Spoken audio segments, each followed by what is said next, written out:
మనిషి శాంతంగా ఉండాలంటే ఏం చేయాలంటే నిన్నటివి మొన్నటివి గుర్తు చేసుకోకు. అతీత అనాగత ఇంకా రాలేదు భవిష్యత్తు గురించి ఊరికే ఊహించకు.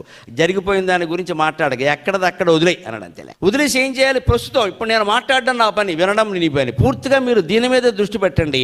నేను మాట్లాడడం మీద దృష్టి పెడితే కార్యక్రమం విజయవంతం అయినట్టే, అనుమానం వెళ్ళలేదు. ఇంకా నేను మధ్య మధ్యలో మాట్లాడుతూ ఏదో ఆపేసేసి నా వ్యవహారాలేవో నేను ఎక్కడో గుర్తు చేసుకుంటూ అది నాకు సాధ్యం కాదని కూడా మాట్లాడలేదు. కానీ మీలో అందరూ అలా ఉంటారని ఏం లేదు కదండి. ఇక్కడ మాట్లాడుతూ కూడా మధ్యలో ఒకడు ఏం చేస్తూ ఉంటాడు, ఫోన్కి ఎదుగుతూ ఉంటాడు ఇక్కడ కూర్చుని ఇలా. ఇంకొకళ్ళు అయితే ఇంటి దగ్గర ఏమిటో వచ్చేటప్పుడు తలుపు తాళం వేయడం మర్చిపోయాం, ఏమైందో, ఉంటాయి పోయినవి పోతాయమ్మా గొడవ. ఇవే మనం జరగబోయేవి జరిగినవన్నీ ఇక్కడ అమృతప్రాయమైన ప్రసంగం అనుకునే మనం వచ్చాం కదా. మీ మనస్సులో మీరు ఆలోచించుకోండి, ఎక్కడెక్కడో ఉంటుంది, అదే పోయింది. ఈ లోపు 4 మాటలు పోయాయి. ఇదే నిర్మాల్యం మన జీవితాల్లో కూడా ఇంతే.